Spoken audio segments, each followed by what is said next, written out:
आज हम कॉनिक्स की कुछ और प्रॉपर्टीज़ पढ़ते हैं, फिर उन प्रॉपर्टीज़ और पुरानी प्रॉपर्टीज़ से रिलेटेड कुछ एमसीक्यूज़ करते हैं। जो चीज़ हम आज पढ़ने लगे हैं वो है एक्सिलरी सर्कल। एक्सिलरी सर्कल किस तरह के सर्कल को कहते हैं? एक ऐसा सर्कल जो एलिप्स से रिलेटेड हो, यानी एक्सिलरी सर्कल बेसिकली एलिप्स के लिए होता है। एलिप्स की मदद से हम एक्सिलरी सर्कल बनाते हैं। सर्कल बनाना है तो उसमें दो चीज़ें पता होनी चाहिए, सेंटर और रेडियस। हमने एक ऐसा सेंटर बनाना है जिसका सेंटर एलिप्स के सेंटर के इक्वल हो। एक्सिलरी सर्कल का सेंटर एलिप्स के सेंटर के इक्वल होता है। एक्सिलरी सर्कल का डायामीटर जो है वो मेजर एक्सिस की लेंथ के इक्वल होता है।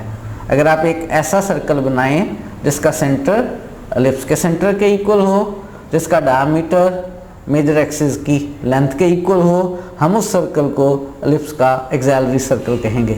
फर्ज करें हमारे पास जो एलिप्स है उसकी equation X square over A square plus Y square over B square equal to 1 है।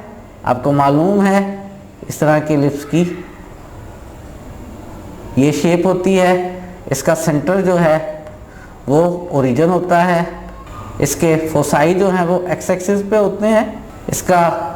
इसके वर्टिसेस जो हैं वो ए और ए प्राइम होते हैं। इसके मेजर एक्सिस की जो लेंथ है, याद करें कितनी होती है भला? इसके मेजर एक्सिस की लेंथ 2a होती है। अब अगर आप एक ऐसा सर्कल बनाएं जिसका सेंटर एलिप्स के सेंटर के इक्वल हो, यानी ऐसा सर्कल बनाने लगे हैं जिस सर्कल का जो सेंटर है वो 0 0 हो। एक ऐसा सर्कल बनाएं जिसका सेंटर एलिप्स के सेंटर के इक्वल हो और जिसका रेडियस जो है, उसने रेडियस के बारे में तो नहीं बताया हुआ, उसने एक्सिलरी सर्कल के लिए डायमीटर बताया हुआ है कि जिसका डायमीटर जो है वो मेजर एक्सिस की लेंथ के इक्वल हो। मेजर एक्सिस की लेंथ 2a है तो ये हमारे लिए सर्कल का डायमीटर होगा। क्या डायमीटर की मदद से आप रेडियस मालूम कर सकते हैं?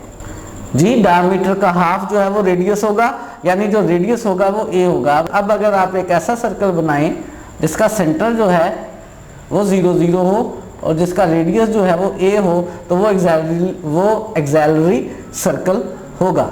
क्या बनेगी उसकी इक्वेशन? सेंटर 0 0 और रेडियस a के साथ वो इक्वेशन बनेगी हमारे पास X square plus Y square is equal to A square. और अगर उसकी पिक्चर बनाना चाहें तो वो ये वाला सर्कल बनेगा। ऐसा सर्कल जिसका सेंटर ओरिजिन पर है और जिसका रेडियस एलिप्स के डायमीटर एलिप्स के मेजर एक्सिस से हाफ है। मेजर एक्सिस इसका 2a है और हमारे एक्सिलरी सर्कल का रेडियस a है। इसको हम एक्सिलरी सर्कल कहते हैं। नेक्स्ट एक और चीज़ पढ़ने लगे हैं एलिप्स से रिलेटेड, और वो है eccentric angle of A point on ellipse. Ellipse के ऊपर एक पॉइंट का इसेंट्रिक एंगल क्या चीज़ होती है? हमारे पास एलिप्स है और उसकी इक्वेशन है X square over A square plus Y square over B square equal to 1। आपको मालूम है हम इसके ऊपर एक पॉइंट ले सकते हैं इस शेप का, a cos थीटा और b sin थीटा शेप का। वैसे तो हम पॉइंट a sin थीटा और b cos थीटा भी ले सकते हैं, लेकिन मैं बात कर रहा हूँ कौन से पॉइंट की? a cos थीटा और b sin थीटा पॉइंट की। ये एलिप्स के ऊपर है, ये एलिप्स की इक्वेशन को सेटिस्फाई कर रहा है। जब भी आप a cos थीटा और b sin theta point ellipse पर लेते हैं तो इस पॉइंट में जो एंगल थीटा आ रहा है उसी एंगल थीटा को हम इसेंट्रिक एंगल कहते हैं। इस थीटा को हम क्या कहते हैं? Theta is called eccentric angle. Ellipse के ऊपर जब भी आप कोई पॉइंट लें a cos थीटा और b sin थीटा शेप का, तो इस पॉइंट में जो थीटा आ रहा है उसको हम एलिप्स के पॉइंट का इसेंट्रिक एंगल कहते हैं। अगर आप X square over A square plus Y square over B square वाली एलिप्स बनाएं तो ये इस तरह की एलिप्स बनेगी। अगर फर्ज करें ये पॉइंट एलिप्स के ऊपर है a cos थीटा और b sin थीटा, तो बेसिकली थीटा एंगल इसमें कहाँ पर है? अगर आप इसका एक्सिलरी सर्कल बनाएं, ये इस एलिप्स का हमने एक्सिलरी सर्कल बना लिया। इस पॉइंट से एक वर्टिकल लाइन ड्रा करें। वो वर्टिकल लाइन एलिप्स के इस पॉइंट P से एक वर्टिकल लाइन ड्रा करें। वो वर्टिकल लाइन इस एक्सिलरी सर्कल को अगर इस पॉइंट पर मीट कर रही है, से मैं इसको P प्राइम कह लेता हूँ, इस पॉइंट P प्राइम को ओरिजिन के साथ मिला लें तो इस लाइन OP प्राइम का एक्स एक्सिस के साथ जो एंगल बन रहा है उसी एंगल थीटा को हम इसेंट्रिक एंगल कहते हैं। तो याद रहे कि इसेंट्रिक एंगल एलिप्स का क्या होता है। जब भी आप एलिप्स के ऊपर आप एक पॉइंट लें, A cos theta B sin theta, ellipse के उस पॉइंट से गुजरती हुई एक वर्टिकल लाइन ड्रा करें, वो एक्सिलरी सर्कल को जिस पॉइंट पर कट करेगी उस पॉइंट को ओरिजिन से मिला लें, इस OP प्राइम लाइन का एक्स एक्सिस के साथ जो एंगल बनेगा उसको इसेंट्रिक एंगल कहेंगे। अगर आपसे कहा जाए कि एलिप्स के इस पॉइंट का इसेंट्रिक एंगल बताएं, ये पॉइंट अगर कार्टेशियन कोऑर्डिनेट्स के हिसाब से आप सोचें तो क्या है, कोवर्टेक्स है जहाँ पे ये एलिप्स y एक्सिस को कट कर रही है, x0 पुट करें तो ये पॉइंट 0 और B है। इस पॉइंट को अगर मैं A cos थीटा और B sin थीटा की शेप में लिखना चाहूँ 0B को, तो मुझे थीटा कितना लेना पड़ेगा, कितना थीटा लेना पड़ेगा। अगर मैं थीटा को फर्ज करें 90 डिग्री ले लूँ या π/2 ले लूँ, तो जो मेरे पास पॉइंट है A cos थीटा वो बन जाएगा A cos 90 डिग्री और B sin 90 डिग्री। cos 90 0 होता है, ये 0 हो गया, sin 90 1 होता है, ये B हो गया 0B। इस पॉइंट का इसेंट्रिक एंगल जो है वो 90 डिग्री है। बेसिकली इस पॉइंट से अगर एक वर्टिकल लाइन ड्रा की जाए, ये वर्टिकल लाइन y एक्सिस को एक्सिलरी सर्कल को इस पॉइंट पर मीट कर रही है, इस वर्टिकल लाइन का और इनिशियल लाइन का जो एंगल बन रहा है वो इसेंट्रिक एंगल है और वो यहाँ 90 डिग्री है। इसी तरह आप एलिप्स के ऊपर डिफरेंट पॉइंट के इसेंट्रिक एंगल्स देख सकते हैं।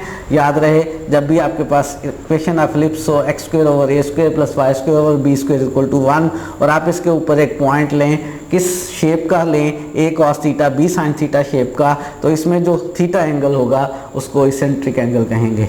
दोबारा दोहरा दूं एक बात कि आप A sin थीटा और B cos थीटा पॉइंट को भी कह सकते हैं कि ये एलिप्स पर है, ये भी एलिप्स की इक्वेशन को सेटिस्फाई करता है। लेकिन ऐसी सूरत में इस एंगल थीटा को हम इसेंट्रिक एंगल नहीं कहेंगे।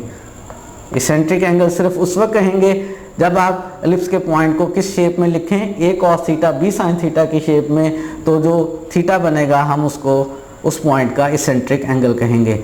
अगर मैं इस 0B को A sin theta B cos theta की शेप में लिखना चाहूँ तो मैं इसको लिख सकता हूँ A sin 0 और B cos 0।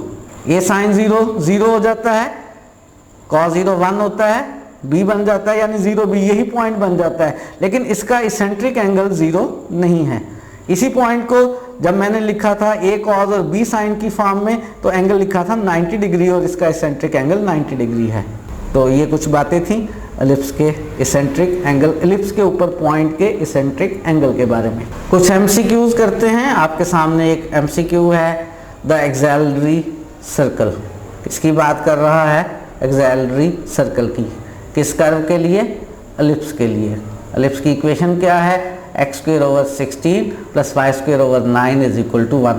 और ये वही शेप है x² over a² plus y² over b² equal to 1।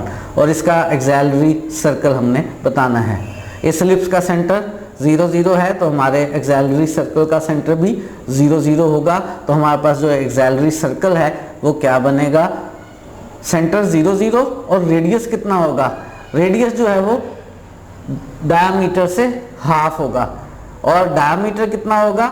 Major axis की लेंथ के इक्वल होगा। मेजर एक्सिस की लेंथ कितनी होगी? इस इक्वेशन में हमारे पास ये जो है ये a² है। a² कितना है?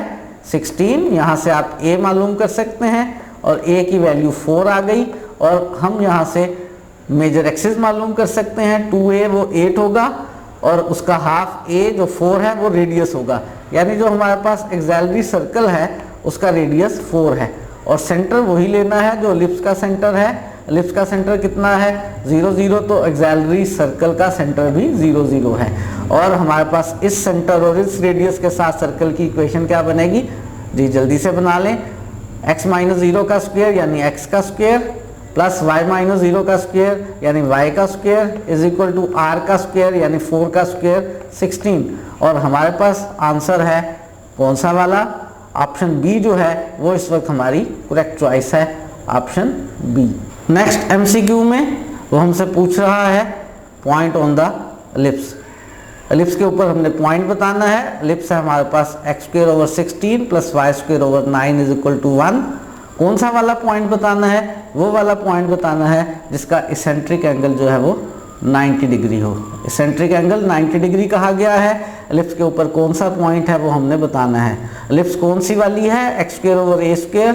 एलिप्स कौन सी वाली है? x² + y² + b² = 1 वाली। और इस एलिप्स के लिए हमारे पास a² जो है वो 16 है, b² जो है वो 9 है। अगर a² 16 है तो a की वैल्यू 4 हो गई और b की वैल्यू b² 9 है तो b की वैल्यू 3 हो गई।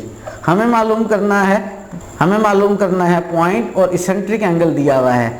इसेंट्रिक एंगल को अगर हम थीटा कहें और 90 डिग्री से लिखें तो हमारे पास एलिप्स के लिए जो पॉइंट है इसेंट्रिक एंगल की मदद से हमने वो डिफाइन किया है कि वो पॉइंट क्या होता है। वो पॉइंट होता है a cos थीटा और b sin थीटा। यहाँ अब हमारे पास a की, b की और थीटा की वैल्यूज मौजूद है, वो इसमें पुट करके सिंप्लीफाई कर लेते हैं तो हमें एलिप्स के ऊपर पॉइंट मिल जाएगा। a हमारे पास 4 है, cos और थीटा जो है वो 90 डिग्री है, और b हमारे पास 3 है और sin थीटा जो है वो हमारे पास 90 डिग्री है।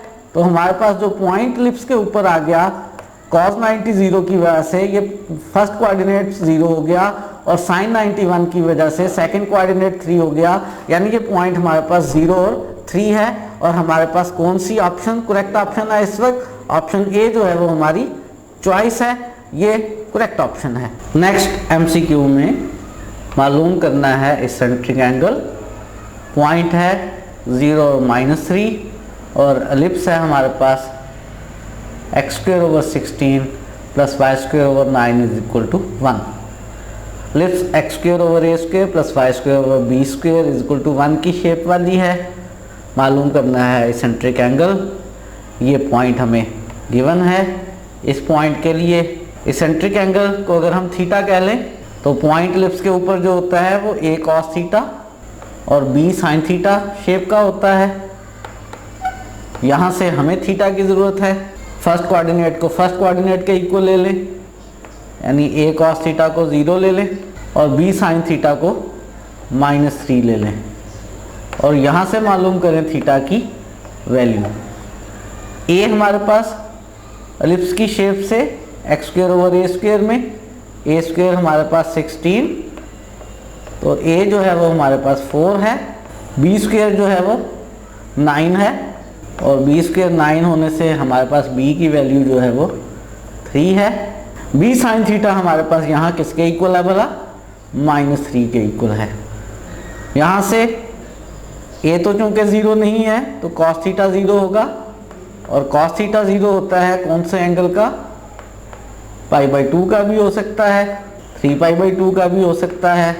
यानी इसके अकॉर्डिंगली तो हमारे पास दो ऑप्शंस आ सकती हैं, π/2 और 3π/2। लेकिन साथ ही इस सेकंड इक्वेशन को भी देखना है। b इसमें 3 लिख दें तो 3 = 3 sin थीटा, तो 3 sin थीटा =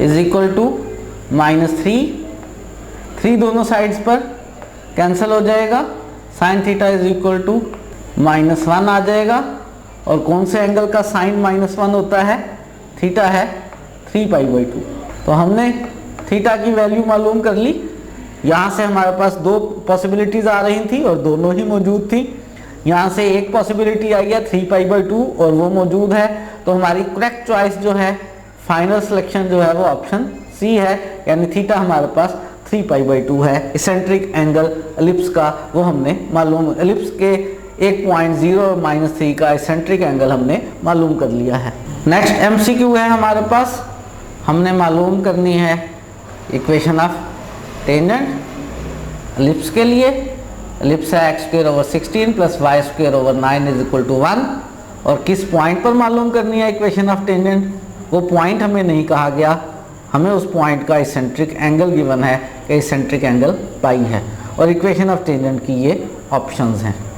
हमें एलिप्स के किसी पॉइंट पर इक्वेशन मालूम करना आती है अगर वो पॉइंट x1 और y1 हो, लेकिन यहाँ पॉइंट नहीं दिया हुआ बल्कि हमें पॉइंट का इसेंट्रिक एंगल दिया हुआ है।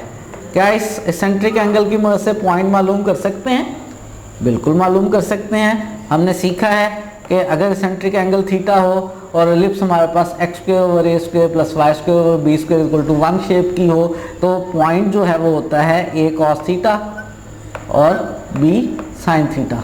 इस वक्त थीटा हमें पाई गिवन है, ए स्क्वायर जो है वो 16 है, तो यहाँ से ए कह सकते हैं 4 है, बी स्क्वायर जो है वो 9 है, तो बी कहा जा सकता है 3 है। तो हमारे पास पॉइंट बन जाएगा ए की जगह 4 कॉस पाई और बी की जगह 3 और साइन पाई। साइन पाई 0 होता है तो ये सेकंड कोऑर्डिनेट तो 0 हो जाएगा, कॉस पाई -1 होता है तो ये फर्स्ट कोऑर्डिनेट -4 हो गया। एलिप्स के जिस पॉइंट पर हमने इक्वेशन ऑफ टेंजेंट मालूम करनी है वो अब हमारे पास x और y की फॉर्म में है -4 और 0। और अगर मैं इस पॉइंट को x1 y1 कह लूँ तो एलिप्स के x1 y1 पॉइंट पर इक्वेशन ऑफ टेंजेंट मालूम करने का हमने शॉर्टकट मेथड सीखा हुआ है। याद करें क्या था वो शॉर्टकट मेथड? कि एलिप्स की इक्वेशन में x स्क्वायर की जगह x(x1) लिख दें, y स्क्वायर की जगह y(y1) लिख दें, तो इक्वेशन ऑफ टेंजेंट बन जाएगी x(x1) over 16 plus y(y1) over 9 is equal to 1 plus y(y1) over 9 is equal to 1। x1 हमारे पास यहाँ पर 4 है, यहाँ x1 की जगह 4 लिख दें, y1 हमारे पास 0 है, यहाँ y1 की जगह 0 लिख दें, तो हमारे पास इक्वेशन ऑफ टेंजेंट जो है वो आ जाएगी x ओवर 16, y1 की जगह x1 की जगह -4 आ गया प्लस y1 की जगह 0 लिखा तो ये सारा कुछ 0 हो गया इज इक्वल टू 1। 4 जो है और 16 कैंसिल हो जाएंगे और -x over 4 is equal to 1 आ गया और यहाँ से x की वैल्यू हमारे पास -4, x इज इक्वल टू -4, यही क्या आ गई हमारे पास इक्वेशन ऑफ टेंजेंट। और जो उसने इक्वेशंस ऑफ टेंजेंट्स दी हुई हैं उनमें से ऑप्शन सी जो है वो इस वक्त करेक्ट ऑप्शन है, यही हमारी सिलेक्शन है। कुछ MCQs पुरानी प्रॉपर्टी से रिलेटेड करने लगे हैं। इस वक्त आपके सामने एक MCQ है फ्रॉम द पॉइंट। ये कुछ पॉइंट्स दिए हुए हैं, इनमें से यहाँ पर कोई एक पॉइंट आएगा, 3 real and distinct normal lines can be drawn to the parabola. Parabola के ऊपर नॉर्मल लाइंस बनानी है, इनमें से कौन सा पॉइंट ऐसा है जिस पॉइंट से गुजरती हुई जब हम नॉर्मल लाइंस ड्रा करें तो वो नॉर्मल लाइंस तादाद में कितनी हो, 3 नॉर्मल लाइंस हों। 3 नॉर्मल लाइंस बनानी है। हमने कहा था पैराबोला के ऊपर किसी भी पॉइंट से ज़्यादा 3 नॉर्मल लाइंस बन सकती हैं। और अगर पैराबोला हमारे पास हो कौन सी शेप का, y square is equal to 4ax shape का, और आप ऐसी नॉर्मल लाइन बनाएं जिसकी स्लोप जो है वो m हो, तो उसका फार्मूला हमने सीखा था y is equal to mx 2am minus am cube. और यहाँ से चूंकि किसी भी पॉइंट को पुट करने से m के मैक्सिमम 3 रियल और डिस्टिंक्ट आंसर्स आ सकते हैं और वो यहाँ पुट करने पे 3 रियल और डिस्टिंक्ट नॉर्मल लाइंस बन सकती हैं। अब यहाँ पे कौन सा पॉइंट है जिसकी मदद से 3 नॉर्मल लाइंस बनेंगी, ये कैलकुलेशंस करते हैं और देखते हैं बारी बारी। ये जो पैराबोला है हमारे पास y square is equal to 4ax, और ये जो इक्वेशन हमने नॉर्मल लाइन की लिखी है y square is equal to 4ax के लिए, तो यहाँ पे ये exactly y square is equal to 4x जो है y square is equal to 4ax type का नहीं है, यहाँ पे 4a है और यहाँ पे सिर्फ 4 है। तो हमारे पास यहाँ पे a की वैल्यू ख़ास है और वो a की वैल्यू क्या है, 4a को अगर मैं इक्वल ले लूँ 4 के तो a की वैल्यू 1 बन रही है, और इस तरह की मेरे पास नॉर्मल लाइन बन रही है a की वैल्यू 1 लेने से y is equal to mx minus 2m और माइनस m क्यूब। और m की अगर 3 रियल और डिस्टिंक्ट वैल्यूज़ निकल आएँ किसी पॉइंट को पुट करने से, तो इसका मतलब है उस पॉइंट से पैराबोला के ऊपर 3 रियल और डिस्टिंक्ट नॉर्मल्स बनाए जा सकते हैं। और इन पॉइंट्स को बारी बारी पुट करके देखते हैं किससे 3 रियल और डिस्टिंक्ट वैल्यूज निकलती हैं। सबसे पहले पॉइंट 0 0 की बात करने लगे हैं, इसमें y और x की जगह 0 पुट करें तो 0 is equal to 0 minus 2m minus m cube. m इसमें से कॉमन ले लें तो -2 और minus m square is equal to 0, यहाँ से m की वैल्यू 0, और जब इसको 0 लें तो M square is equal to -2 आ जाता है। और M square is equal to -2 में से एम की वैल्यू मालूम करें तो इमेजिनरी वैल्यूज आ जाती हैं, यानी हमारे पास एम की सिर्फ एक ऐसी वैल्यू आ रही है 0। इसका मतलब है इस पॉइंट से इस पैराबोला पे जब नॉर्मल लाइन बनाएंगे तो वो सिर्फ एक ही नॉर्मल लाइन बन सकेगी जिसकी स्लोप 0 होगी। हमें वो पॉइंट चाहिए जहाँ से 3 रियल और डिस्टिंक्ट नॉर्मल लाइन बन सकें, ये वो पॉइंट नहीं है।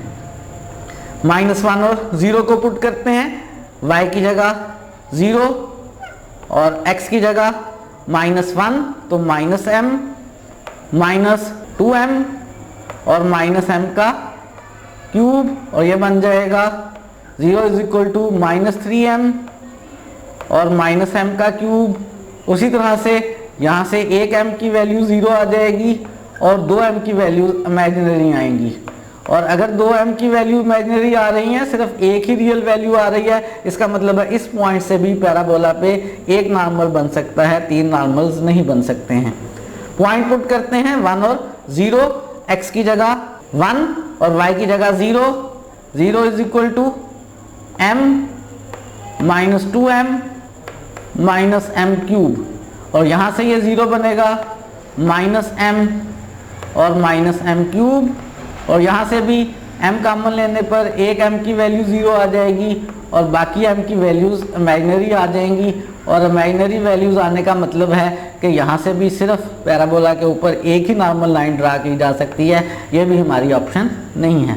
थर्ड ऑप्शन 2 और 0 इसमें पुट करेंगे, आप खुद कैलकुलेशंस करेंगे। इस दफ़ा आपके पास m के 3 रियल रूट्स आ जाएंगे, वो 3 रियल रूट्स यहाँ पर m की जगह पुट कर लेंगे, तो इस पॉइंट में से पैराबोला के ऊपर 3 नॉर्मल लाइंस बन जाएंगी और d जो है वो हमारी इस वक्त करेक्ट ऑप्शन है।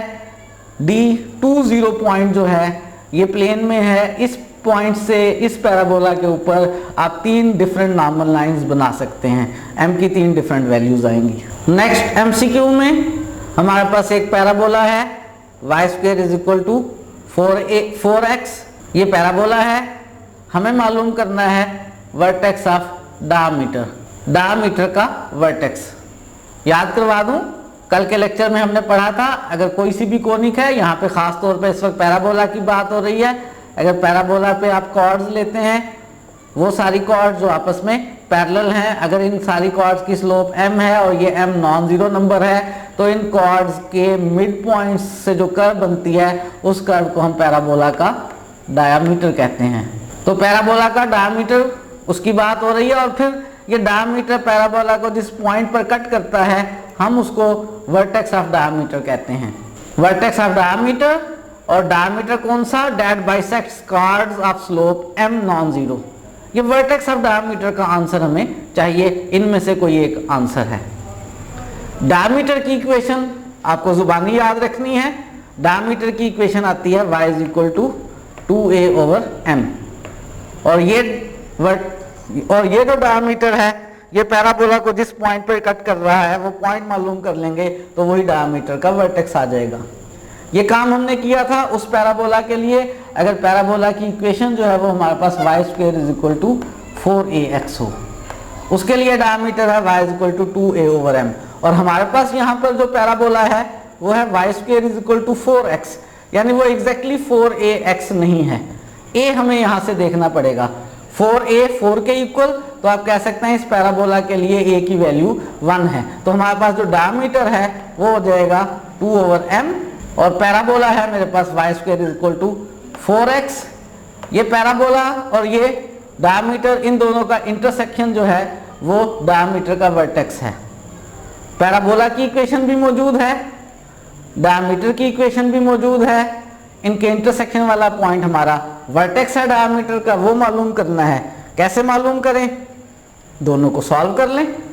y की वैल्यू 2/m अगर मैं यहाँ पर पुट कर दूं तो ये बन जाएगा, y की वैल्यू पुट करने से मेरे पास 4/m square is equal to 4x, और मेरे पास 4 कैंसिल हो गया, x का आंसर आ गया 1/m स्क्वायर, यानी ये जो मेरे पास डायमीटर है, ये जो मेरे पास वर्टेक्स है डायमीटर का, उसका x कोऑर्डिनेट मेरे पास आ गया 1/m स्क्वायर, और y कोऑर्डिनेट तो मेरे पास पहले ही मौजूद है 2/m, तो मेरे पास जो वर्टेक्स बन गया उसका x कोऑर्डिनेट हो गया 1/m² और y कोऑर्डिनेट हो गया 2/m।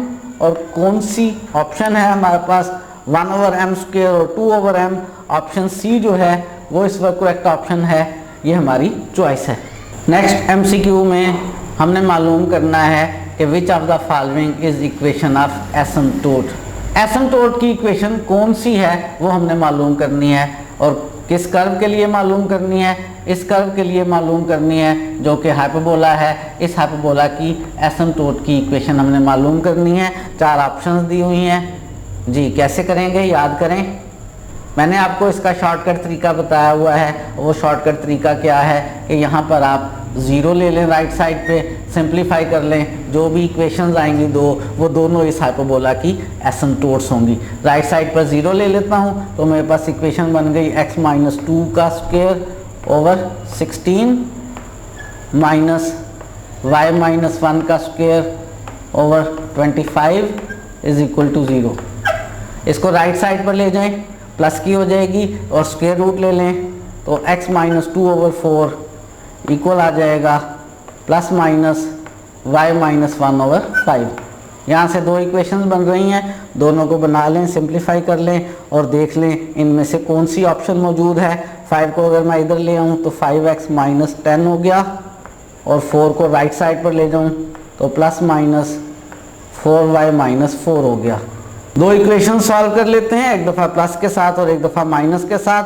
प्लस वाली सॉल्व करें तो 5x - 10 is equal to, plus वाली सॉल्व करें तो प्लस का 4y और माइनस का 4, प्लस का 4y और माइनस का 4, 4y इधर आकर माइनस हो जाएगा 5x - 4y, और -4 इधर आकर प्लस हो जाएगा -10 + 4 -6 हो जाएगा। अगर तो ये ऑप्शन मौजूद है तो टिक कर लें, नहीं मौजूद है तो दूसरी इक्वेशन सिंप्लीफाई कर लें, और 5x - 4y - 6 is equal to 0 option D में मौजूद है। इस वक्त यही हमारी करेक्ट चॉइस है। दूसरी एसिम्प्टोट भी मालूम कर सकते हैं आप माइनस के साथ, लेकिन वो यहाँ मौजूद नहीं है। इस वक्त हमारी करेक्ट चॉइस जो है वो ऑप्शन डी है। नेक्स्ट MCQ है आपके सामने, which of the following point always lies on parabola. Parabola है x² = 16y, इनमें से कौन सा पॉइंट है जो हमेशा पैराबोला पर लाई करेगा जी, कैसे किया जाए। चेक करना है पॉइंट लाई कर रहा है या नहीं कर रहा, तो अगर पुट करके देख लेते हैं। अगर सेटिस्फाई करेगा तो लाई कर रहा है, नहीं सेटिस्फाई करेगा तो नहीं लाई कर रहा। पहला पॉइंट पुट करते हैं, x की जगह t पुट करेंगे, y की जगह 2t पुट करेंगे। x की जगह यहाँ t पुट कर लिया, हमारे पास बन गया t का स्क्वायर इज इक्वल टू 16, और y की जगह यहाँ पुट कर लिया 2t। तो लेफ्ट साइड पे t² आ रहा है, राइट साइड पे t आ रहा है, ये तो इसको सेटिस्फाई नहीं कर रहा, दोनों साइड्स इक्वल नहीं आ रही। दूसरा पॉइंट पुट कर लेते हैं। अब x की जगह t पुट करेंगे, y की जगह t² पुट करेंगे। यहाँ x की जगह t पुट किया, लेफ्ट साइड पे t का स्क्वायर आ गया, राइट साइड पे 16, और y की जगह t² पुट कर लिया।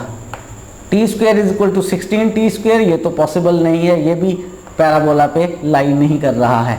ये पॉइंट पुट कर लेते हैं, x की जगह 4t और उसका स्क्वायर, और राइट साइड पर 16 और y की जगह t²। लेफ्ट साइड पे स्क्वायर खोलें तो 16t², राइट साइड पर भी 16t², दोनों साइड्स इक्वल आ गई। इसका मतलब है ये पॉइंट ऐसा है जो हमेशा पैराबोला पे लाई कर रहा है। t की जगह कोई भी नंबर लिख लें, जो भी पॉइंट बनेगा वो हमेशा इस पैराबोला पर होगा। आखिरी को भी वैसे चेक कर लेते हैं, x की जगह 2t लिख लें, 2t का स्क्वायर, और राइट साइड पर 16, और y की जगह 2t² लिख लें। लेफ्ट साइड पे आ गया 4t², राइट साइड पर आ गया हमारे पास 32t², दोनों साइड्स इक्वल नहीं आई, इसका मतलब ये पॉइंट भी पैराबोला पर नहीं है। तो 4t और t² एक ऐसा पॉइंट है जो इस पैराबोला पर लाई कर रहा है।